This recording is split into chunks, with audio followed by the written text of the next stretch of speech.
Colleagues, good afternoon. Welcome to the Macon campus, those of you in the room here, and welcome remotely our colleagues on other campuses. It's a special occasion that we gather today. We are delighted to welcome and to host the visit of Executive Vice Chancellor Dr. Tristan Denley. Dr. Denley joined the USG as its second officer, if you like, after the Chancellor, I believe last summer. Yeah. That's right. And in that year, his impact has been extraordinary in terms of setting a way of thinking about what we do with students and our responsibility as universities in the public square in helping them learn to develop a way of understanding and a way of being in the economy and in society. And we're excited you are here. The work that he will talk about, I do not need to say, will cohere very closely with the conversations we have been having. And it's my pleasure to introduce to you the Executive Vice Chancellor, Dr. Tristan Denley. Dr. Denley.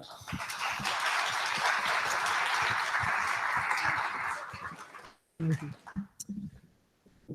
All right, well, it's a real pleasure to be here, and I really want to thank so many for, I think people have driven in from far and wide, and I'm looking forward to talking to many of you about some of the things we've been talking about all day about. So this is great. So what I wanted to do initially was to talk about the future, because the future is coming thick and fast. Right? I heard this quote a few months ago that the future is already here. It's just not evenly distributed. So part of the work that I've been doing over the last year is working with a group called College 2025, where the chance to challenge this group to think, well, what will higher education be like a decade from now? Now, what are the ways in which it will be different then than it is today? And it's sort of interesting to think back 10 years, 15 years, and to think, what was higher education like 10 years ago in ways that it's different from the way that it is today? And it seems as though many things have stayed the same, but many things have changed a lot. And so what will that be? Well, so what I can tell you is that group has been working hard to try to grapple with this kind of clairvoyant kind of challenge of, well, what does this future look like, over the hill and far away where we can't see it right now? And that work has really sort of, in the end, coalesced around 4 different lenses to be able to think about the future. The 4 different lenses then are adaptability. This idea of thinking that over the next 10 years, we really think that higher education will have to become ever more adaptable in a number of different ways. So first of all, the degree programs that we offer will simply have to be able to become much more nimble in being able to meet the needs of the society and industry around us in ways that we haven't been able to be in the past, perhaps. But more than that, we'll also need to be able to provide those degree programs in ways that are more adaptable to the learners themselves, ways in which as students go through degree programs, that they're able to tailor and flavor the degrees and the education that they undertake in ways that are different from the ways we've approached this so far. And then also that even the way in which we offer that educational experience will have to become simply more adaptable. If we are committed, and I think we are, to becoming a much more educated Georgia, well, then we have to find ways in which we can offer higher education experiences to students who, as yet, we've not been able to offer degrees to. And some of that is because simply the way in which we even structure and offer the education that we provide simply means that they aren't able to do that because their lives simply don't mesh, don't contain, don't allow them to be able to be part of the educational experiences that we offer right now. Does that make sense? And you think back 10, 15, 20 years ago, how many of the students who are right now on your campus who simply wouldn't have been able to take courses in those days because we just didn't offer courses that way at that point. So adaptable, ways and lots of other ways too, I'm sure, but even in those 3 ways, enabling higher education to be more adaptable, even producing more adaptable learners. right? The graduates that we produce, when you think about the world that we are sending them off into, it now needs to be the case that they can take that education into jobs, probably most of which haven't even been thought of yet. And so how might we, as we produce those adaptable learners, produce them in such a way that they have the skills to be able to continue that? And that sort of moves into the next, and then this idea of lifelong learning, or learning for a lifetime. If I said to President Blake right now, do you produce lifelong learners? I think he would say yes. And I think probably most people in this room would say yes. And so here's my question. To what degree are you partners in that life of learning that we send them off into? Because the reality is on most campuses, at least right now, that when students leave here, they go off to the rest of their lives. And some of that life might contain a whole lifetime of lifelong learning, which largely we are not involved in. So are there ways in which we can be partners in that educational experiences throughout the rest of their working lives, throughout the rest of their living lives in ways that we haven't been in the past? Are there essential experiences? Are there essential skills? Or is there essential knowledge that is now real and present to be educated in the 21st century, which is different from what we've been doing for the last, 300 or 400 years? Seems as though the answer may well be yes.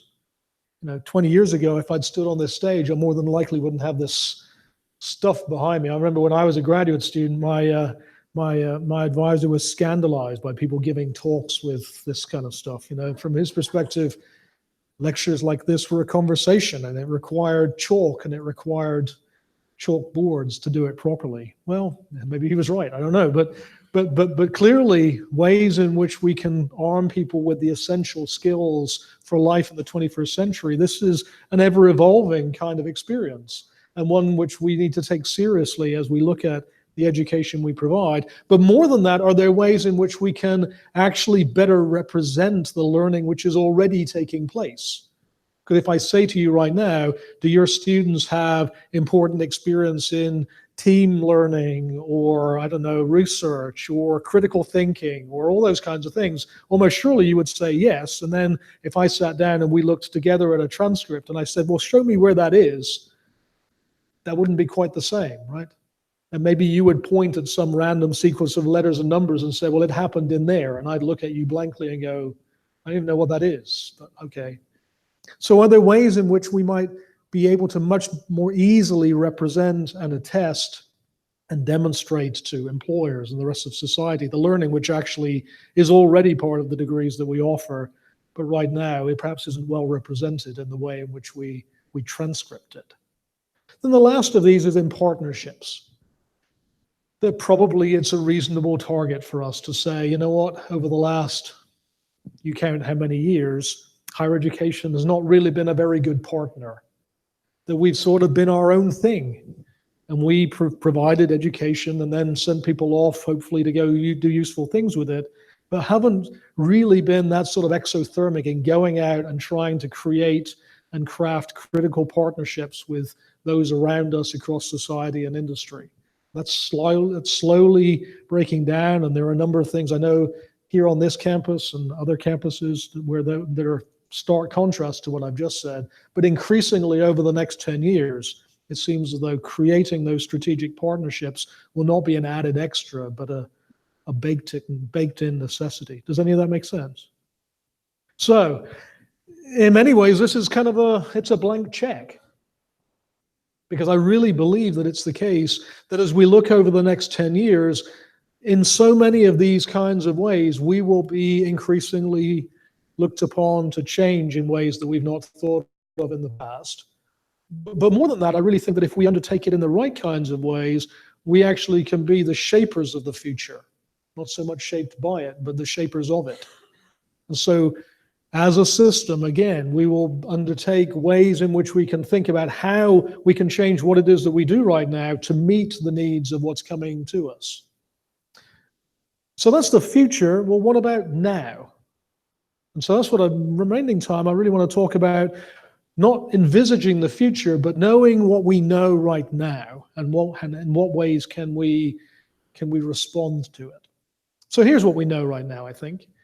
that over the last 10 years or so, there's been a significant amount of emphasis, really nationwide, in understanding how crucial it is that students have clear pathways to follow as they go through higher education.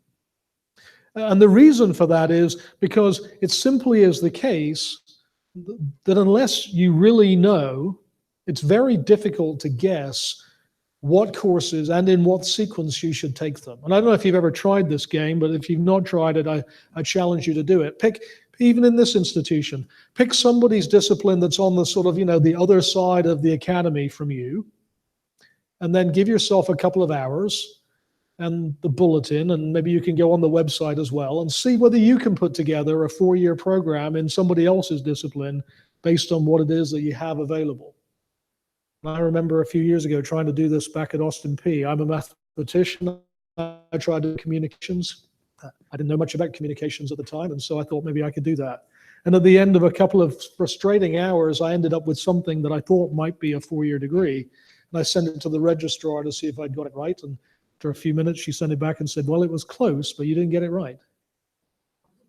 And I thought, that's kind of interesting in and of itself. I was provost of the institution. You'd think I would be able to make a 4-year program, but I couldn't do it.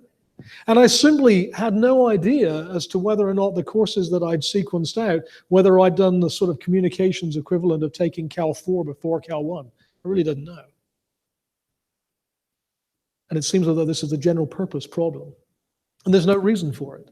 In fact, what we now see is much more than that, that it's much better to have some kind of a default pathway than to have no pathway at all. But more than that, what we now see is that, in fact, there are ways to design pathways where we can use research and data to actually enable us to have good design principles to design those pathways around. So to deliberately construct the pathways in such a way that students who otherwise might be less successful can be more successful, but simply because of the way in which we arranged and designed the curriculum.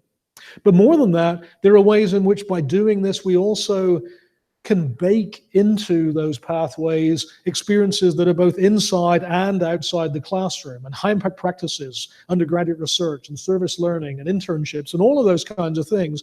We can take those pathways and deliberately design them in such a way that we can enable our students' success and enrichen the experiences of their educational lives. Does that make sense?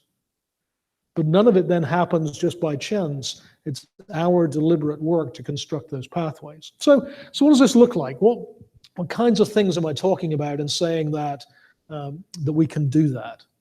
Well, so first of all, so I'm a mathematician, as I said, and so it's the age-old thing that if you're holding a hammer, everything looks like a nail. And so I'm a graph theorist by trade, and so to solve any problem, the first thing that I'll tend to do is make something that looks like this.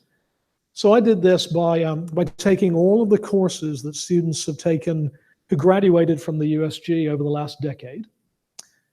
And there's something like 26,000 odd courses that played some part in someone's graduation from some school in the USG in the last 10 years. And they're all little dots on this chart.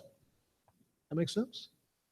Now, you can imagine that some of the courses just simply appear more than others. Right? Lots of people take freshman writing. Lots of people take, American government, and you can imagine what that. And so, to capture that on this diagram anyway, the more times a course appears on a student's transcript to graduate, the bigger and darker and greener that dot is, that vertex is. But my aim in doing this, other than just trying to while away a rainy Saturday afternoon, was to try to capture, well, what is the interaction between learning experiences? Is there some kind of a way to see how success in one course might actually impact and transcend a success in another? Is there some kind of a way to see the interaction between learning experiences and try to capture how that flows across a curriculum? So to do that, what I did was to take pairs of courses that appear together on a graduate's transcript and join them together by an edge. And so then you get something like this. And you could get something like this too if you want to know. Is anybody here still on Facebook? Even after yesterday? I heard this morning, so Mark Zuckerberg said that even his data apparently, it's so fascinating. Anyway, but so if you are, and you have 26,000 friends, then you could make something like this. You could join together pairs of friends who know each other, and you would get something like this. If you could, the internet is a network that's sort of something like this. You can join together websites that connect to one another. You get something like this. It turns out that this structure is part of a family of structures. It's now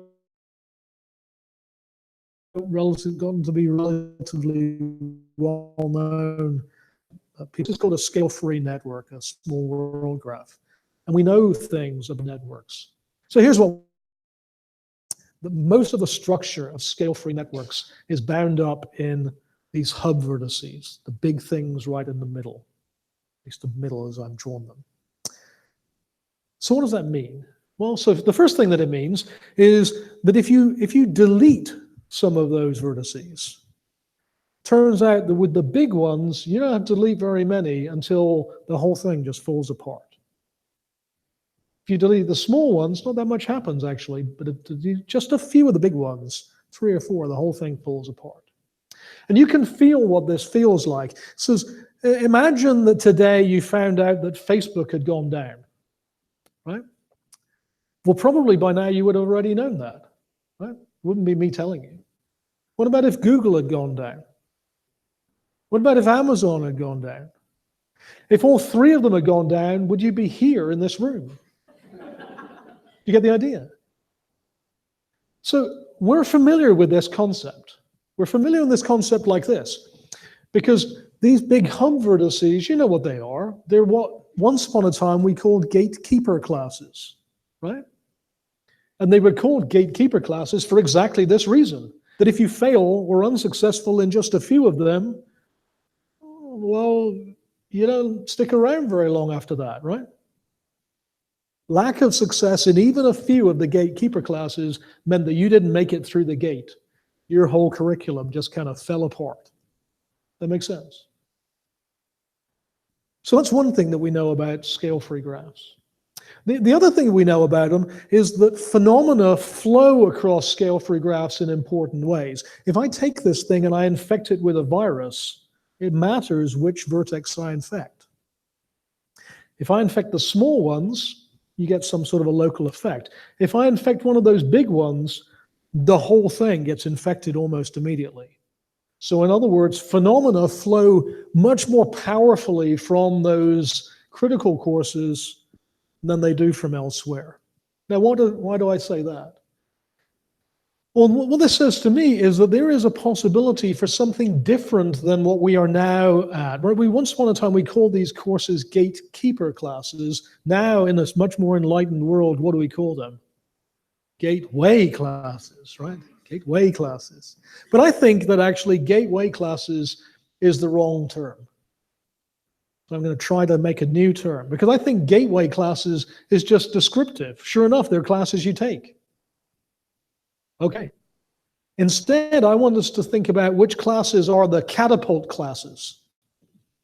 The catapult classes. Because this is where, by deepening the learning in those classes, by increasing and improving the understanding and knowledge in those classes, that I don't just mean that a student goes their way, that actually recovery of their educational experience. That by changing what happens and deepening the learning that happens right there,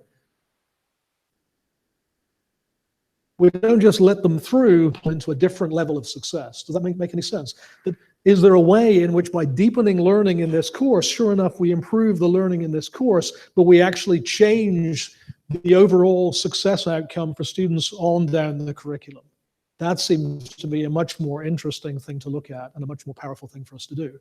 So it's not going to surprise you that math and English are 2 of those kinds of disciplines, right? They're sort of Kevin Bacon of curriculum, if you will. So, you know, initially then, what does this look like? What do I mean when I talk about the kind of the impact of the spread of the success or lack thereof? So here we have 10,000 students from across the USG. There's 2,500 green students. You see them all lined up over there, raring to go. and then 2,500 blue students next to them, and then the yellow ones and the red ones. The green ones to the far right, they are 2,500 students who during their first academic year were successful in passing both freshman writing and 1,000 level math class. Okay? The ones to their immediate left, they just passed the math class.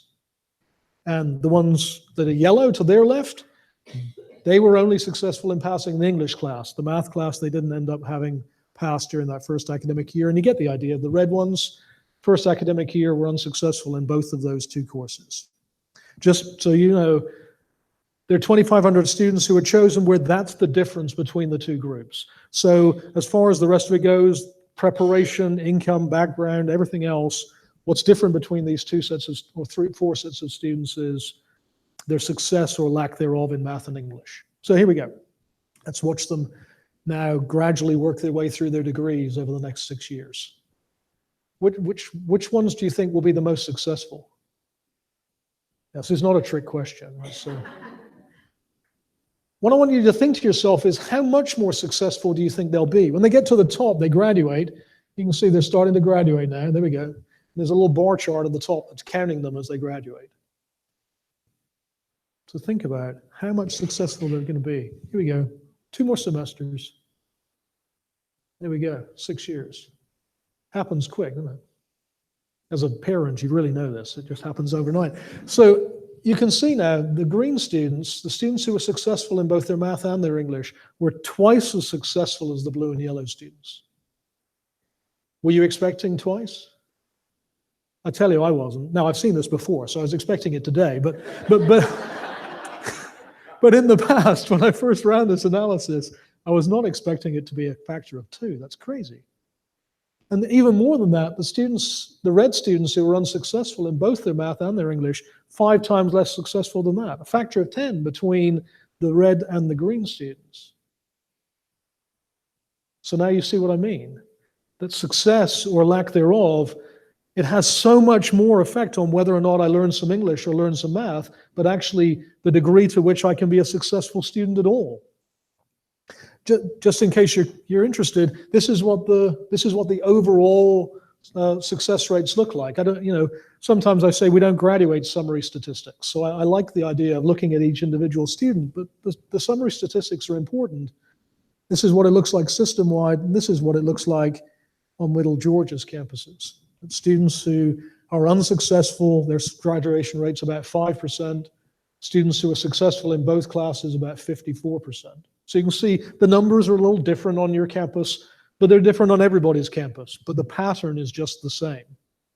And so the stakes are just as high on everybody's campus for us to try to find ways in which we can enable more students to more deeply understand these foundational material in their coursework. Does that make sense?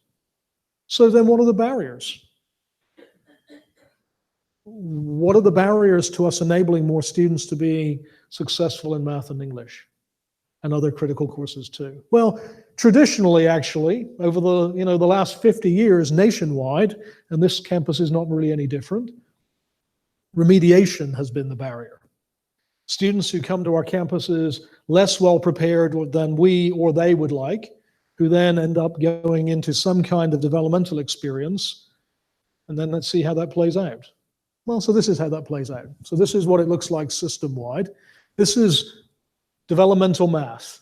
And this is now saying, what are the success rates of students in not the developmental class, but the credit-bearing math class within that first academic year? I already showed you how crucial it was that it happens within that first academic year. So let's look at this.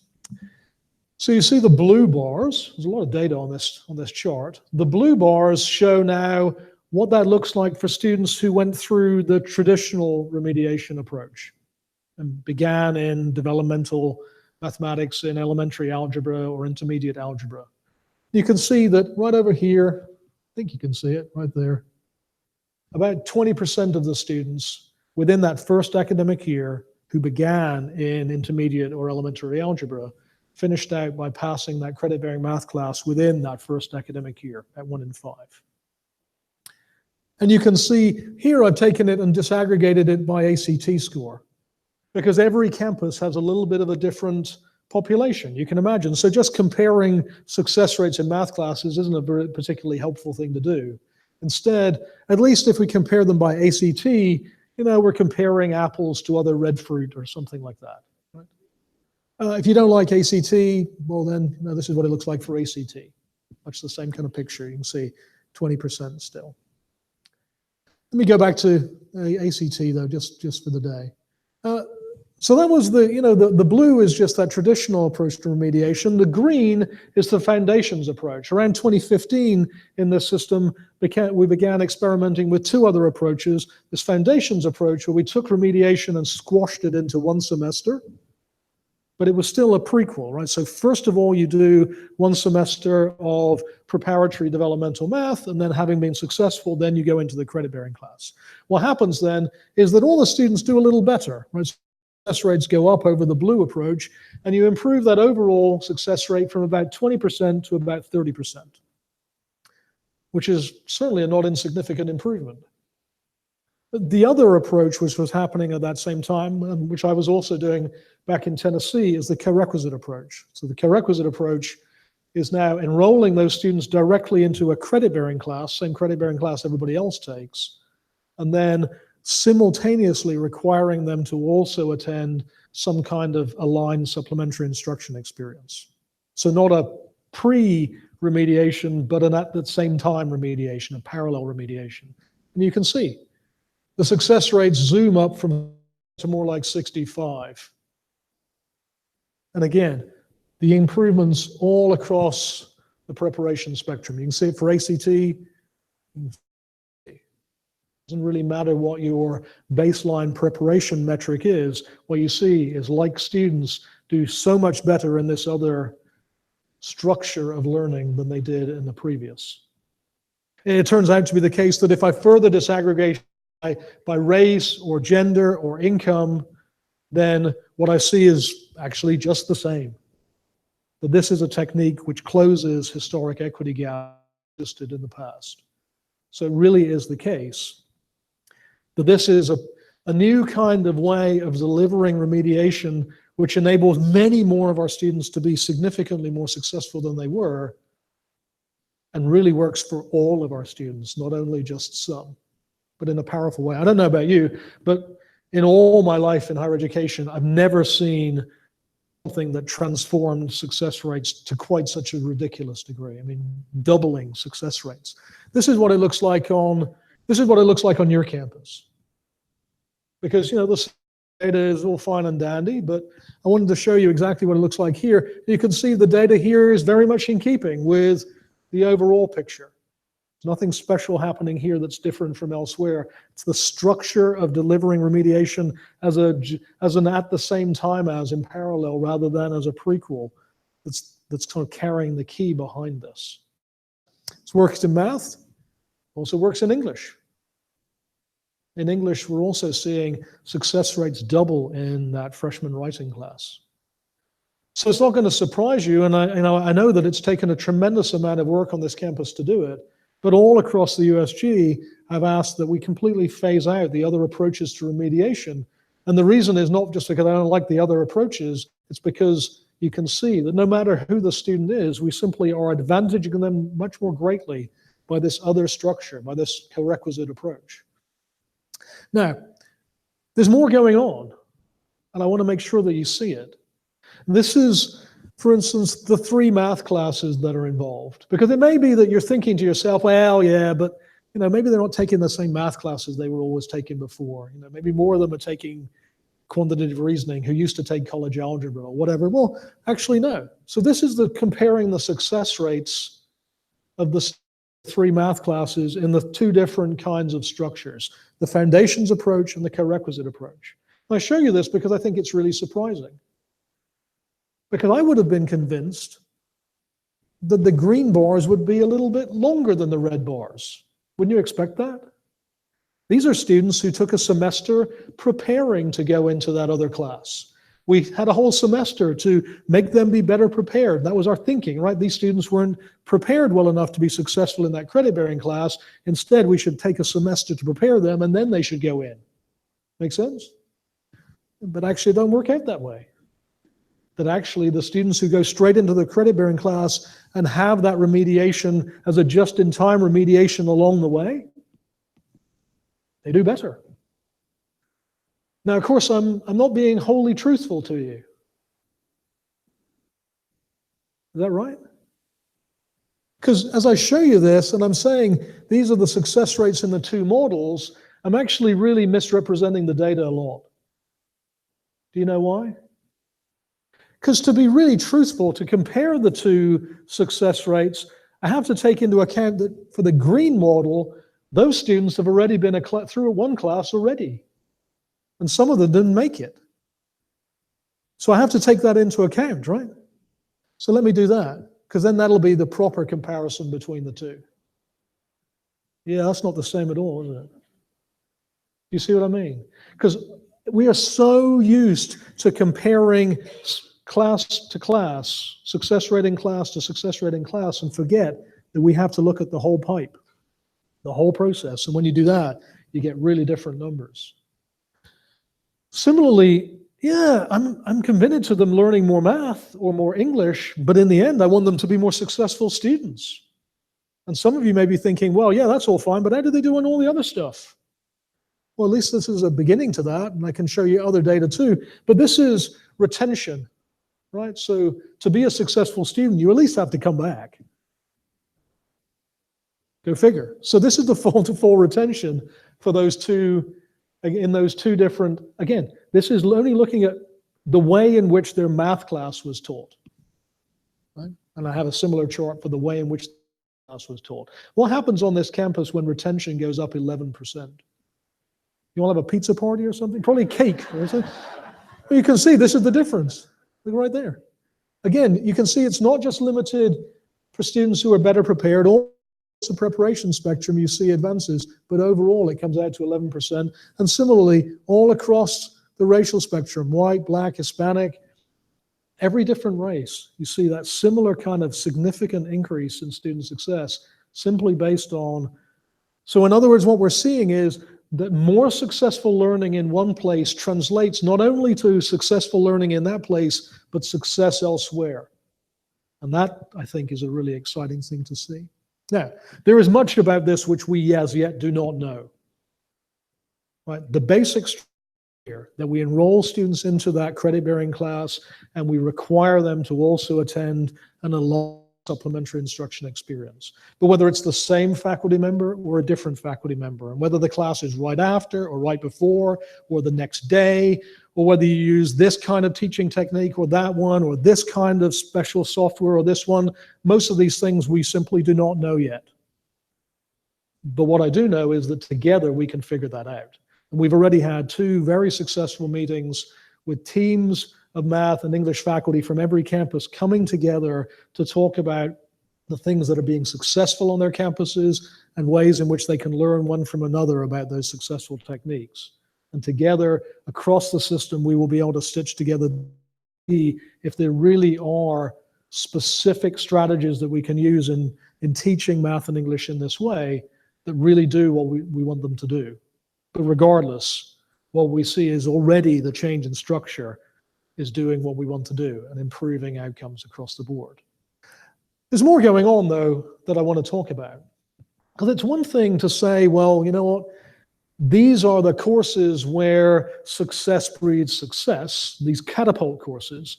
But what I'd like to see is, well, which are the courses where there is the greatest opportunity that by deepening learning, we really can catapult people into a different place. So think about it like this. See if this works. So this is a freshman writing class. It's on somebody else's campus. I always think it's much more comfortable talking about somebody else, right? So this is somebody else's campus, and this is the grade distribution on that freshman writing course. And you can see it over here. And then over there is the overall impact on graduation rate for earning those different grades. Because you can do that. You can calculate, well, and see the students who earn a D, what proportion of them graduate? The students who earn a C, what proportion of them graduate? And they're bigger than you think, right? Because I'll tell you, I'm not very surprised that students who earn a D or an F are about 50% less likely to graduate than the average student. Probably they have to take the course again and earn a better grade, right? But a C, I don't know, over the C was kind of, no harm, no foul, right? But you can see that's not true, that actually the effect of earning a C means you're about 10% likely to graduate than an average student. Similarly, earning a B, you're about 10% more likely to graduate than the average student. And an A, even greater, 37% more likely to graduate. So in other words, earning these grades are far from, they're much more significant changes than I think one would have imagined. Now, at this point, I need to give an important disclaimer. And the disclaimer is this, that we are not, I hope, talking about letters on a page, right? We're not talking about grades in the sense of, well, if we just gave people a different letter, there you go. It's all I can talk about, though, from my perspective. I can't see granularity that I would like to really be able to talk about depth of learning. But you can, I hope, see that in the end, when we give somebody a C or we give somebody a B, we are encapsulating other than some calculation happened and the number came out that began with a 7. So there you go, they get a C. Okay? Or the number came out that began with an 8, there you go, they get a B. Instead, we need to be thinking about, well, what sort of depth and mastery of those kinds of skills is encapsulated by this letter on the page? That's what we're talking about. If that's true, well, think about it like this. Suppose it were the case, a little bit of a thought experiment, suppose it were the case that now we implement some kind of new teaching strategy, some new change in pedagogy, some way in deepen learning for the average student. Make sense?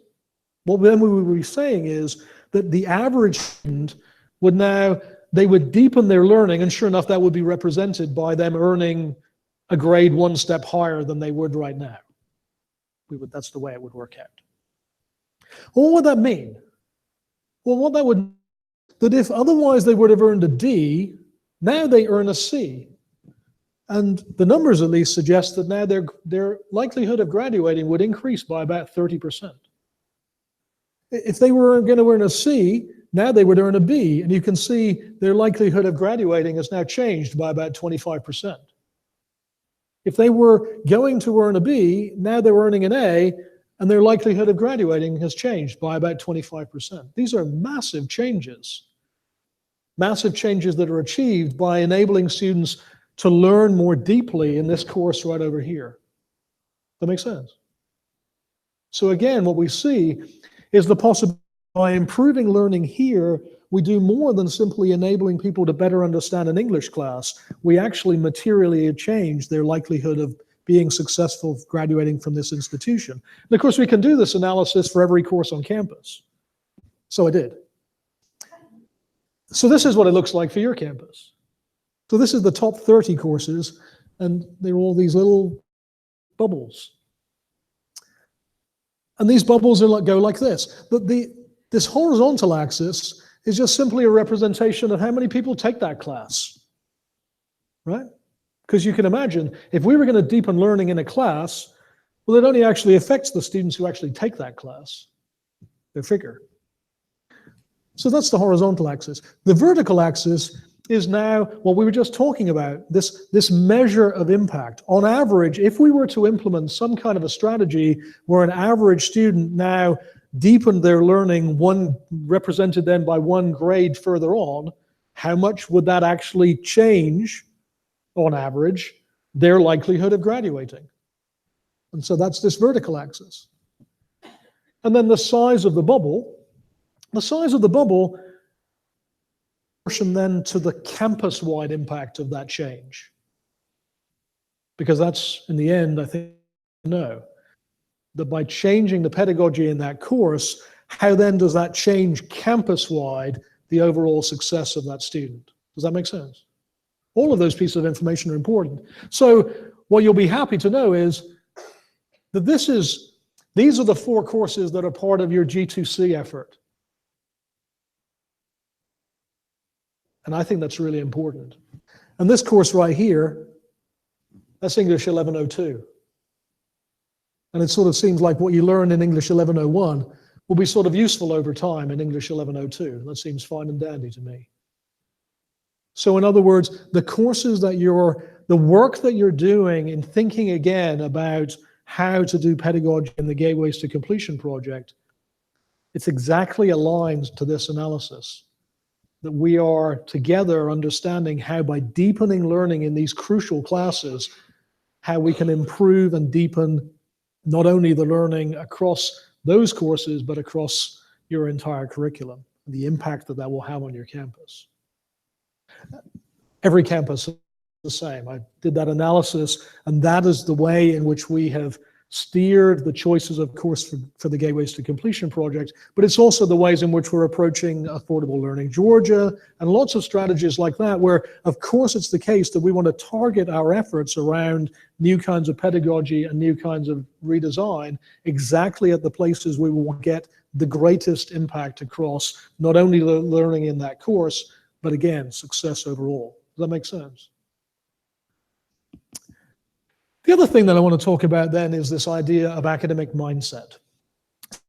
That at the beginning of the academic year, we gave a full academic mindset assessment to the incoming student body. It was a questionnaire of questions where we asked them literally everything from how they felt about themselves as learners, how they felt about learning mathematics and English and other subjects, how they felt that they were part of the community here on campus, whether they were food insecure, whether they in the past had been homeless, questions like that.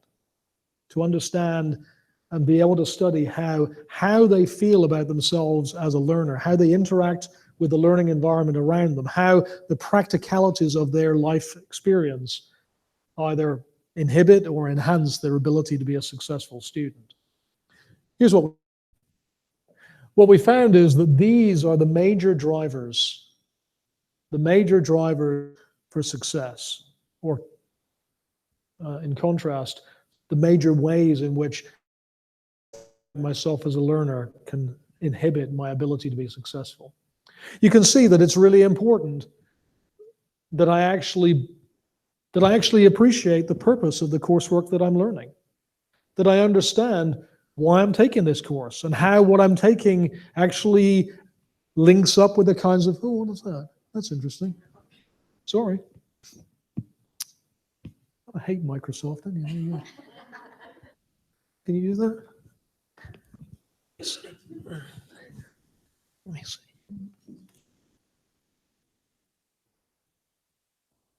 There we go. See, I thought by running Keynote I would be immune to Microsoft, but apparently not. So, yeah, so purpose is important. Feeling connected to your institution, right? Feeling that you are part of the community, feel like you belong here. And I had some really interesting conversations with groups of students today talking about how important it was for them to try to reach out and build community, and actually how communities were different on the 5 different campuses. And actually, it was sort of interesting. The students talked about what they called parking lot students. So it's their term. So it's interesting. Students who drove to the parking lot, went to campus, went into class, went right back to the parking lot, and then went back home. And the students said, "Why do they do that?" And I said, "I don't know. Why do they do that?" And so we talked about why we could stop them doing that and what we could do. It was really interesting. But feeling they're connected to their institution, feeling like they belong, feeling that they can learn this stuff. Have you ever heard anybody say, "Well, you know, I can't learn that. I'm not a math person"? Do you think that helps them learn math? Probably not, right?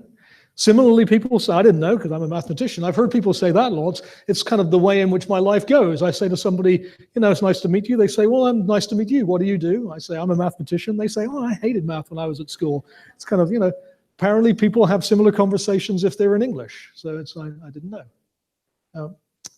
But growth and fixed mindset, this idea that I self-identify as somebody who cannot learn a particular body of material, it's a powerful thing. Think about the kinds of things which we need people to learn as part of college. A lot of those things require me to kind of grapple with the material, right? I don't understand it at first, but I need to try again and I need to kind of wrestle it to the ground. It takes a little while. That makes sense? Well, so if I believe that I can't learn this stuff, every time I come across something where I don't understand it at first and I have to grapple with it, is more proof that somebody like me can't learn this stuff. Just becomes a self-fulfilling prophecy. Confidence interacting with faculty and staff. Now, you all seem like nice people. But what it makes me think about, and the conversations that I have with students, is how powerful it is when they build relationships between student and faculty. Think to yourself. Think back in your life and think about some faculty member in your education who had some crucial conversation with you, or in some way invested in your life, and perhaps you didn't appreciate at the time, but you really appreciate now. Many of us are standing or sitting in this room exactly because of some conversation that we had in that way. Think about it like this.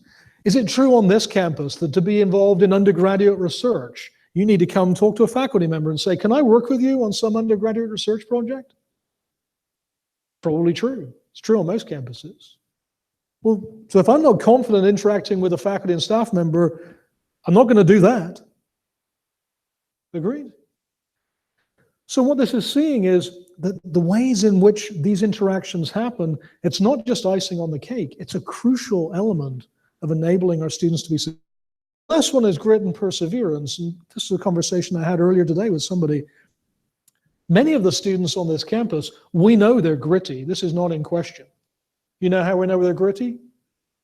Because they're here. They've had to overcome some very significant life barrier to be here at all, or even to remain here, right? Gritty isn't a problem. We understand they're gritty. The much more interesting thing is to see this connection between grit and deliberate practice. That now we understand in learning science that the ability to do the stuff we were just talking about, to talk about how it is that we can take a problem and wrestle it to the ground, requires the focused attention that we call deliberate practice. That's the mode of learning that enables you to do that. Well, to be able to make mode of learning requires grit. And the reality is that we only have a finite amount of it every day. We all do. I mean, who here at some point has gone home and thought, you know, there's just one more thing, right? Yeah. Good, I'm glad it's not just me. Because that's the way that grit works.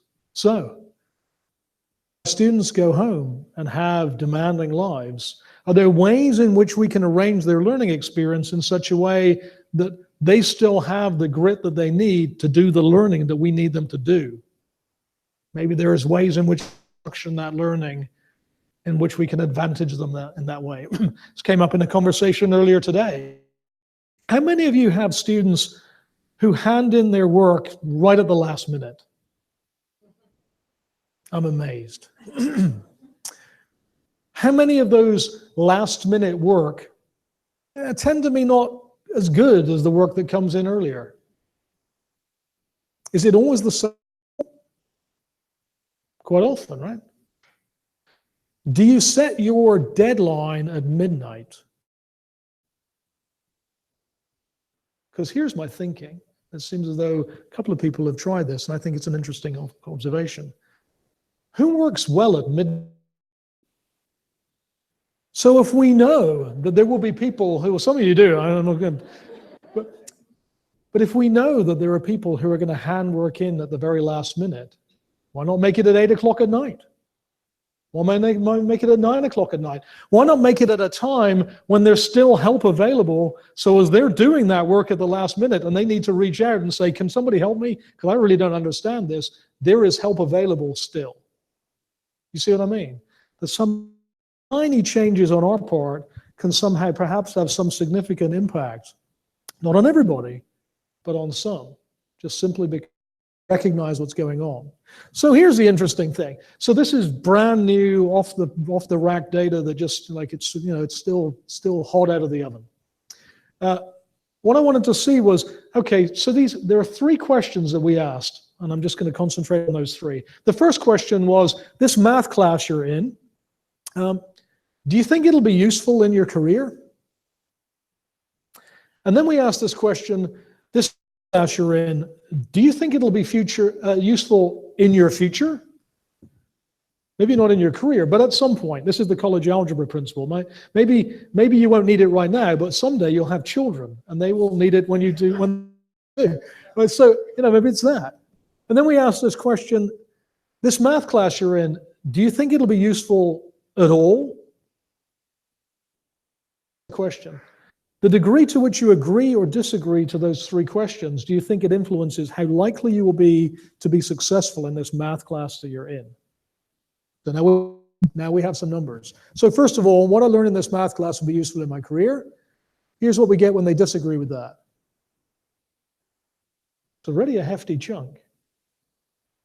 Then we said, do you think it'll be useful in my future? So these are the students who don't even think it'll be useful in their future. Now we're down 10 percentage points for when we started. Then we said, do you think it'll be useful at all? These are the people who don't think it'll be useful at all. Now what turns out to be the case is if they those three questions, then they all pass at that same rate, about 78%. But the degree to which they're more and more skeptical about the utility it take, you can see significant decrease in their overall success. Now I got so fascinated with this, and a couple of nights ago I thought, well, okay, that's the success rate, but I'm sort of now interested in this whole depth of learning thing. Is that there? It turns out it is. So here are the students who don't think that it'll be useful at all. This is the grade distribution. And this is the grade distribution of the students who don't think it'll be useful in their future. And this is the ones who don't think it'll be useful in their career. And this is the ones who think it's useful in their career. Isn't that fascinating?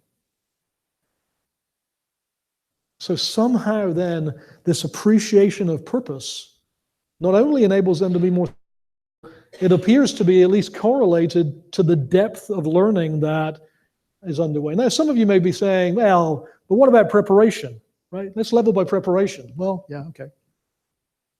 Well, I thought I had one. Well, I guess the slide went. Sorry. Oh, that's all of them together. Now I see.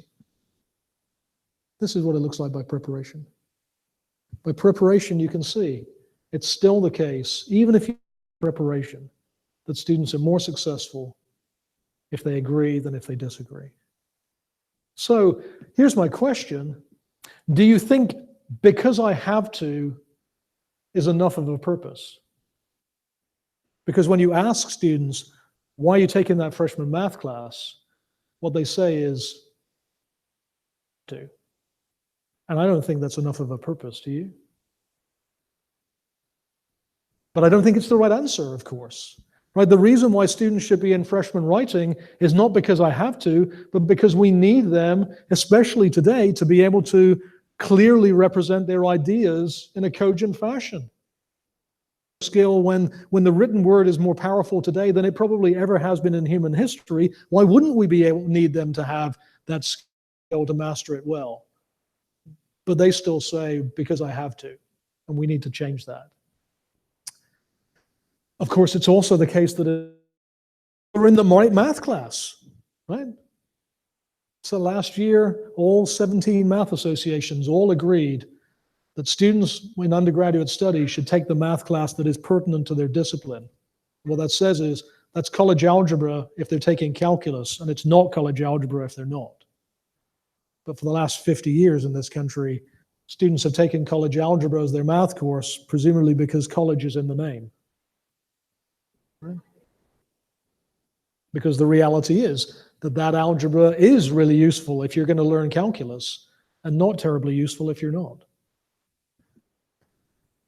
More than that, you can make sure that as students right from the very beginning take their studies here, and I know this work has already begun on this campus, that they can feel like they're studying what they came to study.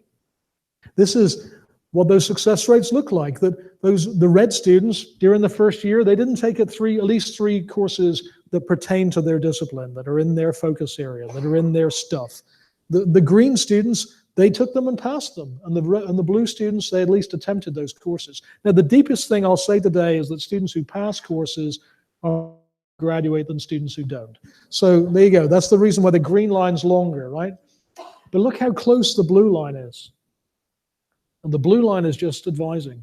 The blue line is just guiding students to already being somehow connected to their major right from the very beginning. This is what it looks like on Middle Georgia's campus. Again, you can see the pattern is just the same. The numbers are a little different, but the pattern is just the same.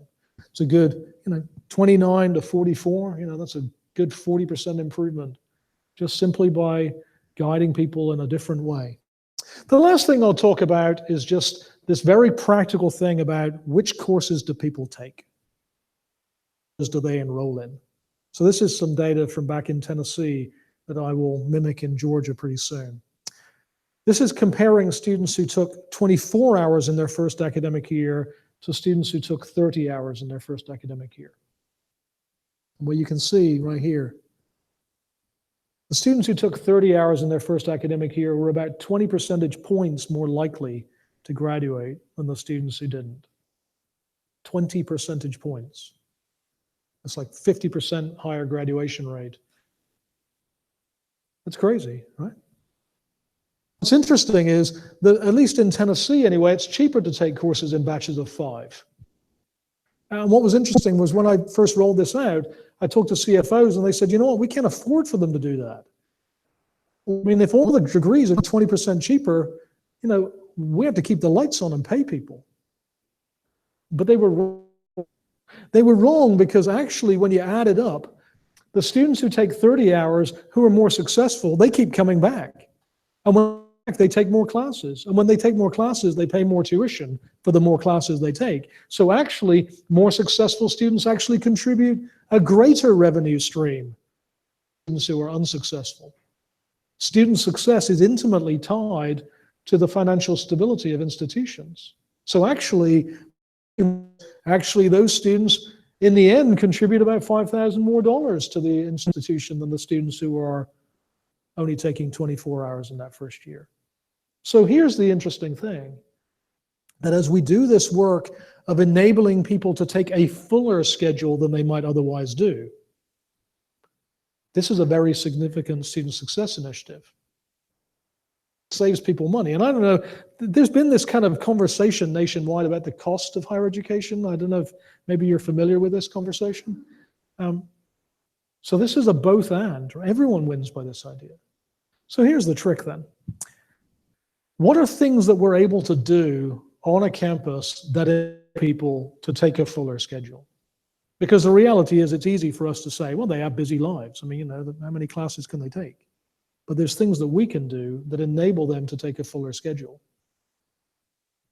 Because the classes just simply run out of capacity, right? We run out of space. Sometimes we don't offer that course in the spring. We only offer it in the fall. Sometimes the course is exactly against some other course that they need. Sometimes it's just simply recognizing that when they took their courses in the fall, the subsequent courses they need in the spring, it would be great for them to be scheduled at just the same time. Right? If they took Cal 1, they're going to be taking Cal 2 in the spring. Why not just schedule it at that same time to enable them to take a fuller schedule? Either way, you can see it's a powerful student success initiative.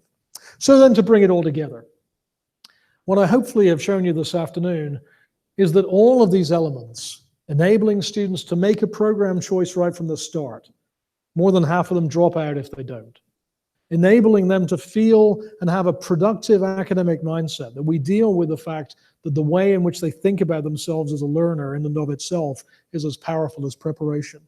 Attempting 30 hours of a clear pathway, deepening and enabling them to follow a pathway that enables them to be successful in as full a way as they can. And then attempting 9 hours in their academic focus area, feeling what they thought they chose, and get off the ground with passing English and math right from the very start. These are a powerful set of, each of which you can see are sort of supported by research and data. So it's not a menu like I'm asking, these are interesting things, which one would you like to try? Instead, I'm challenging every campus How can you take all of these things together and on your campus so that your students can be significantly more successful? So I thank you for your attention. It's been a great day, and be happy to answer any few minutes that we have. Thank you.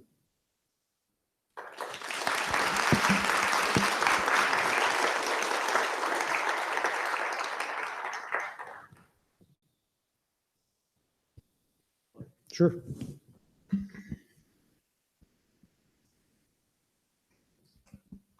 Questions? Thank you. Very interesting in seeing the impact of college math. Yeah. More interesting to hear your view on whether it's the right math. Have you seen data from any other systems or schools that have changed that math to a different type of math rather than algebra, and what the impact might be? Yeah, I have. So actually, when I was at Austin P, we did this, and we changed the maths in such a way that literally, as I said, if you're headed towards calculus, college algebra, if you're not headed towards calculus, well then, are you headed towards really a statistically based field? Well then, quantitative reasoning, can we give you the math skills for life in many ways? What we saw were very significant increases in graduation rates.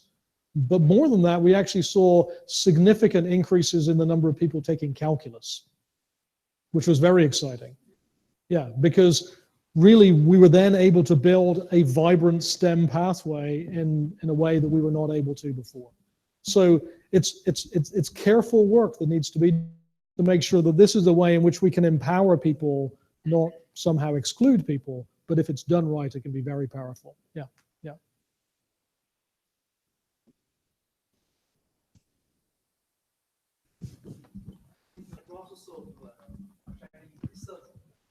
My name is Santham from Tucson. I'm a principal of business. But Well, you know, I do see students, the value in terms of learning mathematics and coming to business program as well. But what is the role of faculty in the whole thing that you have described? Would the faculty mattered in the process of students, the results that you have projected, or faculty did not matter at all? No, I think absolutely. If you think about what it is that I've been talking about today, the sort of the fundamental driver of this is learning. The fundamental driver of this is learning. That hopefully, if I've persuaded you of nothing else, the way in which we construct the curriculum and the way in which the classroom is structured and carried out impacts the way in which students learn, and the depth of that thing radically changes their overall likelihood of success. So in that sense, faculty are utterly crucial to this work. But I don't think they're exclusively crucial to this work. What I've also, I hope, shown you is that it's going to take a whole campus to do this work. That what happens inside and outside the classroom is important. What happens in processing is important, right? So all kinds of things, everything from a library hold to whether or not somebody is able to pay their bill. It's one of the things that struck me when I was on a campus. I'm an adult learner. I go and take classes in the evening. To what degree is taking classes in the evening now enabling me to feel part of a community? If I do it right, I could be. If I don't do anything, I'm a parking lot student, like the student said. Taking classes in the evening. Can I do university business in the evening? Can I come to the bursar's office in the evening? Advised in the evening? So all kinds of things that happen on a university campus. Taking classes is one of them, not all of them. I'm not suggesting that there are solutions to any of these things, but what I'm saying is that there are very practical impacts, both inside and outside the classroom. So yeah, I think faculty are extraordinarily important in this, but not exclusively so. Yes, sir. Use the mic. Based on what you just said, does that argue against online, especially online? No, I don't think it does. I don't think it does at all. I think because in the end, I would much rather that people are part of an educational experience than not. And so Actually, there are many kinds of pedagogy which are simply available online, which simply are not possible in a classroom experience. So there are all kinds of ways in which I might teach in some kind of an online experience I could never do in the classroom. But there are things that I can do in the classroom that are harder to do online. Does it mean that I'm saying possibly do online because, well, then you don't see my face? No, I'm not. Am I saying we shouldn't teach in the evenings unless we can bills in the evenings? No, I'm not. But am I saying that thinking in that holistic way, that, you know what, it ought to be the case that we think about, for instance, online instruction, what are ways in which we can recognize that inherently online instruction is a really isolating kind of experience, unless we do something to intentionally try to build community. And that intentionally building community in that way, again, I haven't shown you the data here, but I can show you elsewhere, intentionally building that community is more than just a nice thing to do. It actually impacts the quality of the learning in important ways. So yeah, it's a great point. So no, I'm not saying that, but I'm saying it creates new kinds of challenges we haven't come across before. Well, look, you've been a really powerful and patient audience this afternoon, and I really thank you for those great questions and for coming here today, and look forward to seeing some of you afterwards and answering some questions there, and certainly looking forward to working with you in the future. Thank you.